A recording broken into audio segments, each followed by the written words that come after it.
دریائے چناب میں اونچے درجے کا سیلاب، مظفر گڑھ کی کئی تحصیلیں اور دیہات زیر آب۔ سیلابی ریلے سے جتوئی اور علی پور بری طرح متاثر ہوئے، جبکہ مختلف موضع جات اور شہر سلطان میں بھی پانی داخل ہو گیا۔ ڈی پی او سعید غضنفر علی شاہ کے مطابق ریسکیو آپریشن کے لیے پاک فوج طلب کر لی گئی ہے۔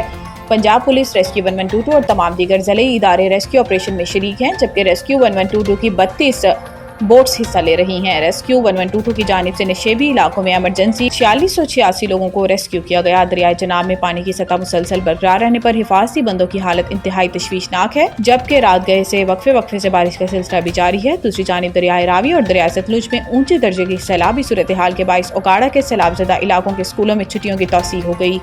سیلاب متاثرہ 32 موضع جات کے تمام سرکاری اور نجی اسکولوں کی چھٹیوں میں 8 تا 14 سپٹمبر تک توسیع کر دی گئی۔ اسکولوں کی چھٹیوں میں توسیع سیلاب سے متاثرہ علاقوں میں فلڈ ایمرجنسی کے پیش نظر کی گئی۔ اس سلسلے میں محکمہ تعلیم کی جانب سے نوٹیفیکیشن جاری کر دیا گیا۔ نظام انصاف میں آرٹیفیشل انٹیلیجنس کے استعمال کے لیے ابھی تیار نہیں۔ نئے عدالتی سال کے موقع پر سپریم کورٹ میں منعقدہ تقریب سے خطاب کرتے ہوئے چیف جسٹس نے کہا کہ نئے عدالتی سال کی اس تقریب کا آغاز 1970 کی دہائی میں ہوا۔ 2004 میں اس تقریب کو باقاعدگی سے منانا شروع کیا گیا۔ یہ موقع ہوتا ہے کہ ہم سب اپنی کارکردگی پر نگاہ ڈالیں۔ ان کا کہنا تھا کہ عہدہ سنبھالنے کے بعد اصلاحات کی ضرورت محسوس کی۔ ہم نے 5 بنیادوں پر اصلاحات شروع کی۔ ڈیجیٹل کیس فائلنگ کا نظام وضع کیا گیا، ای سروسز کا آغاز کیا جا چکا ہے۔ انہوں نے کہا کہ نظام انصاف میں آرٹیفیشل انٹیلیجنس کا استعمال ہونا چاہیے، ہم مگر اس کے لیے ابھی فوری طور پر تیار نہیں۔ آج اعلان کر رہا ہوں کہ ہم نے اندرونی آڈٹ بھی کروایا ہے۔ ججز پر چھٹیوں میں کہیں جانے پر کوئی پابندی نہیں ہے۔ عدالتی کام کے دوران چھٹیوں کے لیے ضابطہ بنایا ہے۔ چیف جسٹس نے کہا کہ ریڈ زون میں ہوتے ہوئے ججز کو زیادہ پروٹوکول کی ضرورت نہیں۔ اسلام آباد یا ریڈ زون سے باہر یا کسی خطرے کے پیش نظر اضافی سیکیورٹی مہیا کی جائے گی۔ تمام ججز نے سیکیورٹی سے متعلق ضابطے پر اتفاق کیا۔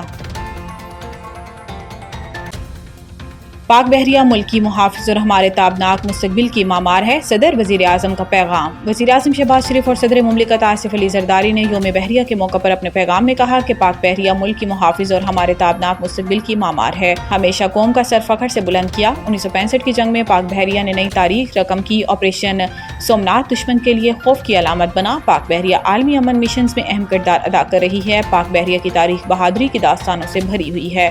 معرکہ حق میں پاک بحریہ نے تیاری عزم کا عملی ثبوت دیا، قوم کو اپنے شہداء اور غازیوں پر فخر ہے۔ پاک بحریہ نے نیوی ڈے کی مناسبت سے خصوصی ویڈیو جاری کی۔ خصوصی ویڈیو پاک بحریہ کے معرکہ حق میں بحری محاذ پر موجودگی کی مظہر ہے۔ پاک بحریہ نے ہر جہت سے دشمن پر زیرک نگرانی جاری رکھی۔ دشمن پاک بحریہ کی مستحکم حکمت عملی کے باعث زیر رہا، جبکہ ویڈیو آہنی عزم اور حوصلوں کی عکاس ہے۔ پاکستان نیوی نے 1965 اور 1971 کی جرأت مندانہ میراث کو برقرار رکھا۔ خصوصی ویڈیو پاک بحریہ کے حوصلے، عزم اور پاسبانی کی کہانی سناتی ہے۔ آٹے کی قیمتوں میں مسلسل اضافہ، 3 ہفتوں میں 20 کلو کا تھیلا 1050 روپے تک مہنگا۔